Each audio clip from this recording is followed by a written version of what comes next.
Hola, hola amigos y amigas de Psique Académica. En esta ocasión vamos a hablar acerca del trastorno de movimientos estereotipados. Aproximadamente el 80% de los niños que presentan trastornos de estereotipia motora presentan síntomas antes de los 24 meses de edad. Los síntomas incluyen movimientos corporales repetitivos como el aleteo de manos, golpecitos con los dedos y las patadas en las piernas, y vocalizaciones sin ningún tipo de propósito. Estos movimientos a menudo ocurren en grupos y están asociados con dolor o malestar por parte de los niños.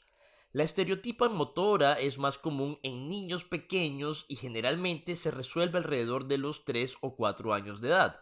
Sin embargo, es importante tener en cuenta que aproximadamente el 10% de los niños continúan exhibiendo comportamientos estereotípicos en la edad adulta.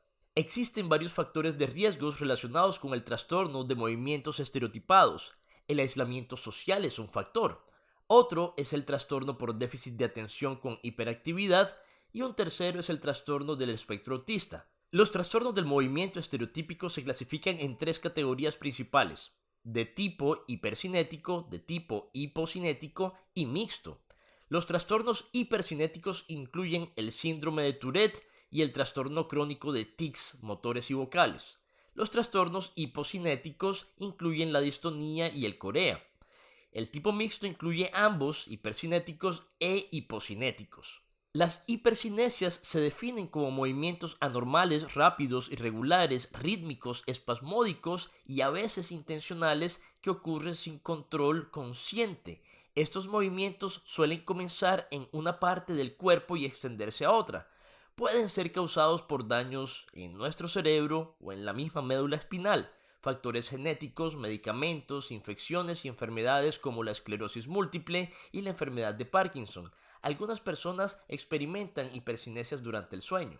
Las hipocinesias son movimientos lentos, suaves, de contorsión o de balanceo que se producen de forma involuntaria y no se pueden controlar de forma voluntaria. Estos movimientos a menudo comienzan en una parte del cuerpo muscular y avanzan hacia el lado opuesto. Pueden ser causados por lesiones nerviosas, factores genéticos, medicamentos, accidentes cerebrovasculares, tumores y enfermedades como la enfermedad de Huntington y la miastenia grave. Criterios diagnósticos. Criterio A: comportamiento motor repetitivo aparentemente guiado y sin objetivo. Por ejemplo, sacudir o agitar las manos, mecer el cuerpo, golpearse la cabeza, morderse, golpearse el propio cuerpo. Criterio B: el comportamiento motor repetitivo interfiere en las actividades sociales, académicas u otras y puede dar lugar a la autolesión. Criterio C: comienza en las primeras fases del periodo de desarrollo. Criterio D: el comportamiento motor repetitivo no se puede atribuir a los efectos fisiológicos de una sustancia o una afección neurológica y no se explica mejor por otro trastorno del neurodesarrollo. Por ejemplo, la tricotilomanía, es decir, el trastorno de arrancarse el cabello, trastorno obsesivo compulsivo. Nota: siempre es importante especificar si viene con un comportamiento autolesivo o comportamiento que deriva en la lesión si no se emplearan medidas preventivas, o si es sin un comportamiento autolesivo.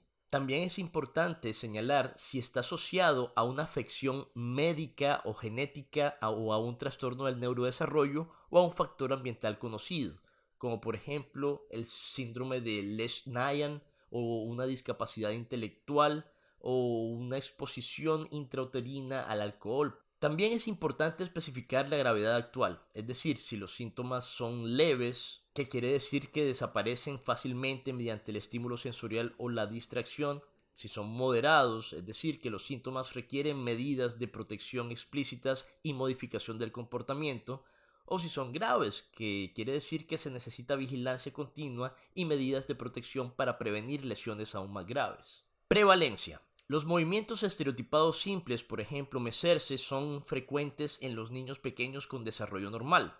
Los movimientos estereotipados complejos son mucho menos comunes, produciéndose en aproximadamente de 3 a 4% de la población. Y entre el 4% y el 16% de los individuos con discapacidad intelectual presentan estas estereotipas y autolesiones. Y por último, el riesgo es mayor en los individuos con discapacidad intelectual grave.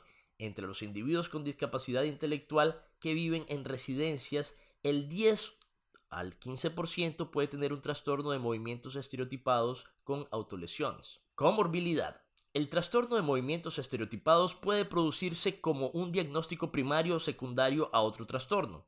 Por ejemplo, las estereotipas son una manifestación común en varios trastornos neurogenéticos, como por ejemplo el síndrome de Lesch-Nyhan, el síndrome de Rett, el síndrome X frágil, el síndrome de Cornelia de Lange, el síndrome de Smith-Magenis.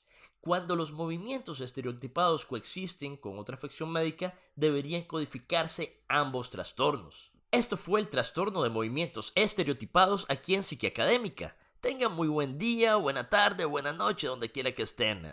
Chao, chao.